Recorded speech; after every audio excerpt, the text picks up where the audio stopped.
Halo rakyat Indonesia, balik lagi sama gua si Buta. Pasti masih banyak yang belum paham kalau kerugian negara dalam kasus Jiwasraya itu perhitungannya melalui skema unrealized loss. Buat yang belum paham, gua bakal jelasin. Simak baik-baik ya. Gua kasih ilustrasi. Seorang investor beli saham dengan harga per lembar Rp1.000. Lalu keesokan harinya harga saham tersebut mengalami penurunan menjadi Rp800 per lembar. Artinya, dia saat itu mengalami kerugian. Eits, tapi tunggu dulu.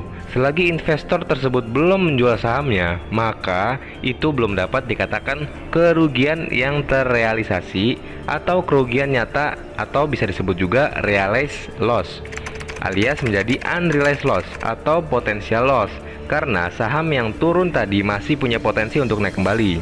Investor hanya akan mengalami kerugian jika menjual sahamnya dalam kondisi rugi, alias minus.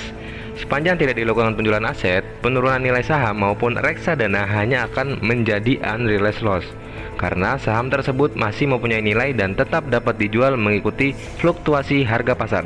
Nah, itulah yang terjadi pada kasus Jiwasraya.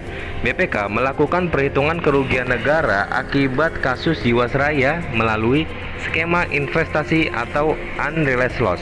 Kalian harus tahu, putusan Mahkamah Konstitusi nomor 25 PUU tahun 2016 menyatakan bahwa kerugian negara harus benar-benar sudah terjadi alias nyata, bukan kerugian yang tidak real atau unrealized loss. Kalau kerugian yang diakibatkan oleh penurunan nilai saham dikatakan sebagai kerugian negara, maka investor yang ada di pasar modal bakal jiper dan ketakutan. Orang-orang akan mikir 1000 kali untuk investasi atau mengelola investasi perusahaan BUMN di pasar modal. Alhasil, pertumbuhan ekonomi Indonesia bakal terganggu dan pasti ngaruh ke pendapatan negara.